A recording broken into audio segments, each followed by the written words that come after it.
I find myself in a somewhat complex situation. More accurately, it's not so much a problem as it is an issue that leaves me uncertain about how to resolve it. My mother and sister have been asking me for money for a long time, but recently it feels like their demands have crossed a line. While I think about cutting ties with them, I hesitate because such actions might make their lives more difficult. However, I have decided not to meet their demands any longer. I am currently 38 years old and have 2 children. I have been living in Ohio for 6 years since I got married. My father, Richard, originally from Houston, decided to divorce my mother due to her infidelity and moved out of our lives. That incident caused him great pain. Whether he truly blamed my mother or was just dealing with the situation, I do not know. When they got divorced, I was 10 years old, and my sister was only 5. During their divorce, there were rumors that he doubted whether my sister was his child, which reportedly was a major reason for the divorce. He left the house to my mother and moved out, but he continued to pay the mortgage. While he spared no expense on my education, he maintained a firm stance of not paying any child support for my sister. I cannot understand why my mother did not object to this situation. He hardly ever contacted us. Still, he occasionally appeared at school to pay my tuition and brought me gifts. By high school, I started reaching out to him on my own. Since then, he became involved in my life and even attended my wedding. For me, the bond with him was stronger than with my mother. Since I started living here, he visited Ohio twice, but that did not continue. He was diagnosed with a terminal illness and passed away last year. My mother was not pleased with my close relationship with him. As relations between them worsened, he trusted me and named me as the heir to his estate. He remarried a few years after divorcing my mother, but that marriage produced no children, and I was his only daughter. Therefore, my mother and sister began to harbor strong animosity towards me. The fact that my father truly loved me and left me $400,000 in a trust fund deepened the rift between us. This issue is not just about the inheritance, it involves a more complex clash of emotions. Thanks to Dad paying for my education, I attended better schools, had a wonderful college experience, and overall grew up in a more privileged environment. This was due to the child support he provided. When my parents got divorced, I was still 10 years old, and he began paying child support from that time. Later, additional support for education was provided, primarily going directly to school and university payments from when I was about 12 years old. My mother could not fully manage these funds, but occasionally used part of the child support for my sister and other household expenses. I have always been well aware of my position, and my mother was careful not to upset me. This does not mean that my mother and sister took a terrible attitude towards me directly, but I felt they were not fond of me. Their attitude towards me was cold and stern while I was at home. I was also academically excellent and the type to stand up for myself from a young age. This is probably why my mother did not treat me harshly. Currently, the problem is the $400,000 inheritance left by Dad. As soon as my mother and sister found out about it, they started frequently asking to borrow money. Honestly, this is not the first time I have provided them with financial assistance. As my income increased with my job, so did their demands, and each time I helped them out. I do not feel a special obligation to them, but they are family, and I have supported them because their income is insufficient. My mother works as a cashier in a small store. I work as a staff in a large supermarket, and my sister works in customer service at a boutique. Their combined income is only about half of mine, and that is one reason I feel I must help them. We are not particularly close as a family, but they have never been mean or malicious towards me.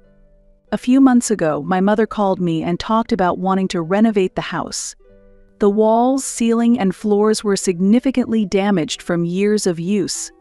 Since Dad left, the house had not been painted once, and no repairs were made to the old wiring. Parts of the ceiling and walls had already started to crumble. Due to a lack of funds, they could not afford to maintain the home. On rainy and stormy days, it's worrisome even being inside the house, she said. The whole house feels like it's about to collapse, and I tried asking the bank for a loan, but the interest rates were too high, she continued.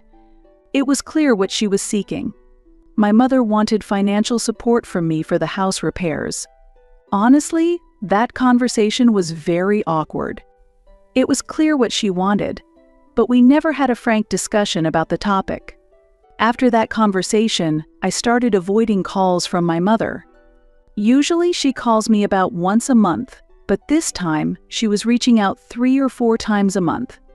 When I finally answered the phone, she said, "The recent bad weather has further damaged the house, and it's dangerous to live in it as it is now." This time, she directly asked for money and promised to repay it in installments.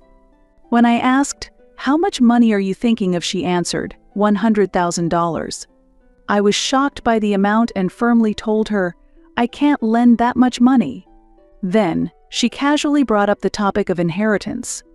I was upset but avoided getting into a deep discussion about the trust fund money. Eventually, I told her the maximum amount I could lend was $50,000, and she agreed. However, I later realized that this decision was rash. I could have ignored her without saying anything. But since I had already promised to lend the money, ignoring her was not an option. Still, I felt uneasy about lending such a large amount, so I consulted my husband. He advised, instead of giving the full amount at once, send it in small increments and check the progress of the construction each time. I told my mother, "I will send the $50,000 in installments." I reactivated an old account I had in Houston, deposited the $50,000 there, and gave her access to that account. She asked, "Why don't you transfer the money directly to my account?" I made some rather meaningless excuses. Actually, this was a method my husband had suggested.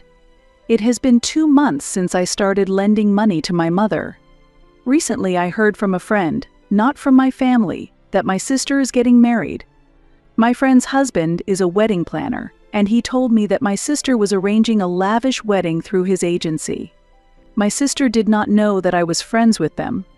The cost of my sister's wedding was a grand $50,000. I was shocked to hear about my sister's wedding from someone else. I had no idea about it. At first, I thought it would be a small ceremony with close people, but then my friend said, there will be about 100 guests. I was very sad that I was not invited. While that was the most painful thing, I was also worried about the money issue. Where did she get the funds for such a lavish wedding? It was held at the most luxurious venue in town, with unlimited food and drinks, and the decorations and flowers were of the highest quality. Worried, I checked the bank account where I had sent the money for the supposed renovation. There was no money left. I called my mother to ask if the renovation had started. She said, "I've asked the contractor, but the work hasn't started yet." At that moment, I felt that the renovation story was a lie. And then, I could no longer tolerate her lies. If they had actually used my money for her wedding, it was clear that no work had been done yet. But the thought of taking money from me for home renovations, while spending a large sum on my sister's wedding, made me feel extremely uncomfortable. I wanted to go to Houston immediately to see what was really happening, but I thought it would be pointless. So I called an aunt who lives a few blocks from my mother's house and asked if she knew about my sister's wedding. She said she knew, but she hadn't been invited either. My aunt is my father's sister, and I can understand why my mother doesn't like my father's family. My aunt said, "Your sister's wedding has been the talk among people around here." Indeed, a few years ago, my mother's house was falling apart, and they were desperately working just to put some food on the table, but now they have a fine new home and a lavish wedding. At that moment, I felt dizzy and didn't know how to react. My mother said, "The house hasn't been repaired yet, but my aunt said it was shining with new paint." Then, I remembered something. About 6 months ago, my mother had asked me for $20,000 for knee replacement surgery. I called her to ask about the hospital where the surgery was performed. She said, "I don't remember which hospital it was, I asked for details like the name of the doctor or nurse, but she couldn't answer anything. Pretending to be surprised, she acted as if the internet connection was bad and hung up the phone.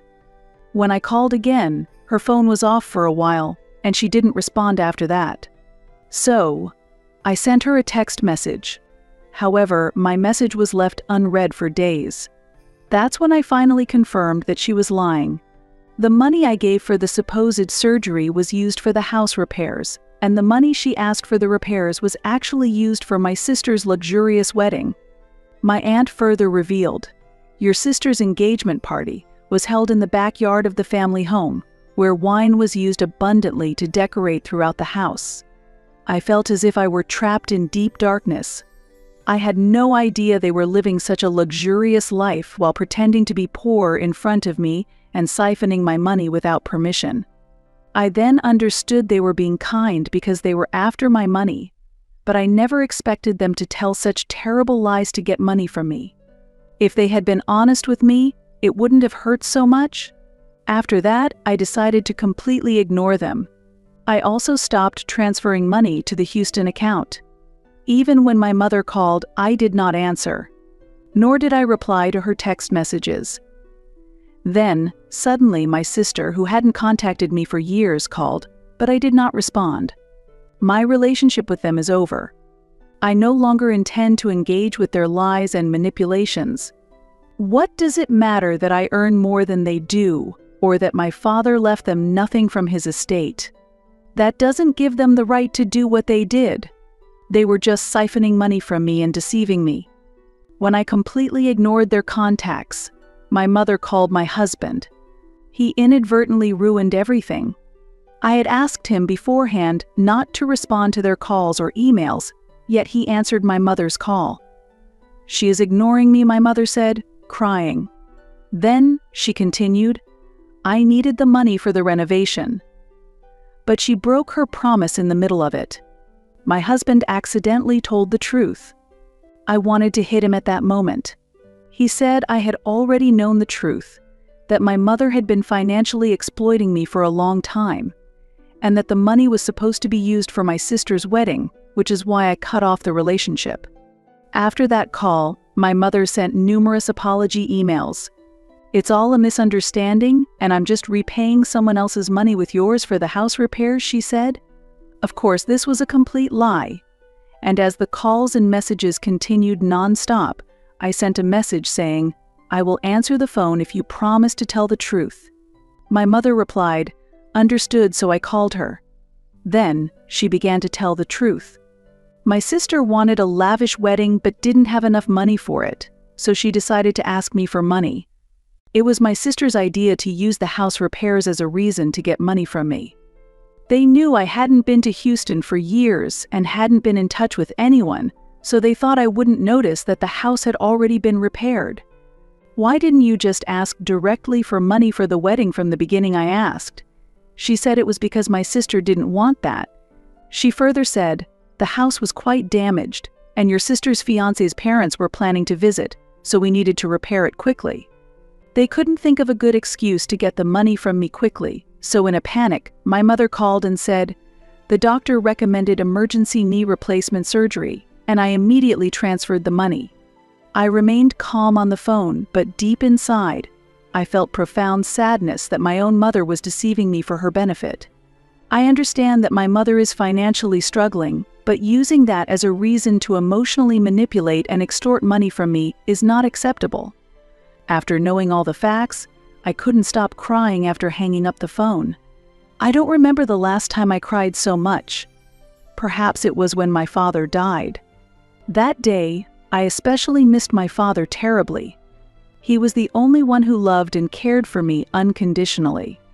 2 days later, I received a voicemail from my mother saying, "I need the rest of the money to continue preparing for the wedding." At that moment, I was very angry and felt like blaming my mother. I couldn't understand how she could say such a thing. There was no sense of regret in her words, and I felt all she wanted was money. Moreover, they didn't even invite me to the wedding. Now that the truth is clear, I am filled with anger. I have blocked both of them from contacting me. I also sternly told my husband not to answer any calls. If he doesn't comply, I'll have him sleep on the porch outside next time. I still keep in touch with my aunt regularly, and I know the wedding is next month. We haven't talked about the money, but day by day I know my mother and sister are preparing for their ideal wedding. As the wedding day approaches, I receive multiple calls and voicemails from my mother and sister asking for money. However, I stood my ground and was not swayed. The last voicemail from my mother said, "I am disappointed in you. We're cutting ties. Never contact or visit me again." Hearing those words, I felt very disheartened and cried in front of my husband. I understand that people around me might blame me for being cruel and horrible for ruining my sister's wedding. My mother also blamed me, calling me selfish and unreasonable, but she never once reflected on the lies she had told. In reality, she had been deceiving me all along. I supported them out of a sense of duty as a family member, but I realized that to them, I was just a source of money. A friend, whose husband was the wedding planner for my sister's wedding, contacted me saying the wedding might be canceled because the expenses haven't been paid. When I asked how much had been paid, she replied, $20,000, I said. $20,000 should be enough for a wonderful wedding, but my friend explained, they've arranged for luxurious decorations, food, and a high-end venue, and that alone has already cost $20,000. Then, she asked if I would attend. I have other commitments, I answered. Knowing that I wasn't very close to my mother or sister, my friend seemed a bit upset by my honesty. I briefly considered sending the remaining expenses to my friend to ensure the wedding proceeded as planned, feeling responsible for ruining my sister's wedding. However, I remembered the last voicemail from my mother. She had told me she was cutting ties with me. If that's the case, then no matter how much I try to help, it would be in vain. My actions might seem harsh, but they were merely a response to their deliberate behavior. Afterward, I turned off my cell phone and went out with my children to reset my mood. The next day, my friend contacted me again. She was angry with my sister. On the day of the wedding, my friend's husband, the planner, had his reputation damaged because he was asked by my mother and sister to make do with the bare minimum, and they promised him an additional $10,000 to somehow manage the basic food and decorations. However, the guests and the groom's family criticized the wedding preparations severely, and my sister blamed everything on the planner. My friend's husband was angry and wanted to tell everyone the truth, but my mother pleaded desperately not to ruin my sister's life. Being a compassionate person, he agreed to stay silent. In the end, they managed to hold the wedding by taking responsibility for it themselves. However, they still haven't paid the promised $10,000. I was filled with deep shame about my family's actions. I stood silently, saying nothing. My friend said, "I'm at a loss for words, but she wasn't blaming me, she just wanted to vent her frustrations to me as a friend." I was very disappointed that my family had been exposed to such an embarrassing situation. My husband told me that they were facing the natural consequences of their actions, so I shouldn't worry too much. They tried to impress others with lies, and now they were paying the price. I felt relieved to have distanced myself from their schemes. The disownment by my mother ultimately steered my life in a better direction. I no longer need to worry about their lies and schemes. The situation escalated more than I expected, and the chaotic wedding became a major local scandal, causing strong resentment from the groom's relatives. According to my friend, the groom's parents began investigating the wedding expenses and discovered I had lent money. Initially, my mother and sister tried to blame everything on the wedding planner, but he had kept all the emails and contracts, which were handed over to the groom's family. These included evidence that my mother had promised financial support from me. The groom's parents were furious upon learning this, leading to a terrible start to my sister's married life. The trust the groom's parents had in my sister and mother was completely broken, and it caused a significant rift in their relationship. The situation worsened, and rumors spread to my mother's workplace. Working as a cashier, my mother suddenly faced a loss of trust from her colleagues due to her sudden lavish lifestyle, and the stories of her extorting money from her daughter. Eventually, she felt so uncomfortable at work that she had no choice but to resign. My sister faced a similar situation at the boutique where she worked. Rumors that she had scammed money from me for her wedding spread quickly in the small town. Some customers even began to overtly avoid her. According to recent information from my aunt, my mother and sister are now in a very difficult financial situation. They still haven't paid the remaining wedding expenses, and they're behind on rent for their new home. My mother is struggling to find a new job due to her age and tarnished reputation. Sometimes I wonder if this is too harsh a consequence, but my husband calmly says they brought this upon themselves. Indeed, considering the years of lies, manipulation, and the final act of disownment, perhaps this outcome was inevitable. I occasionally hear about my mother and sister's situation from my aunt, but I keep my distance. This series of events has reaffirmed that without trust, even blood ties do not make a true family.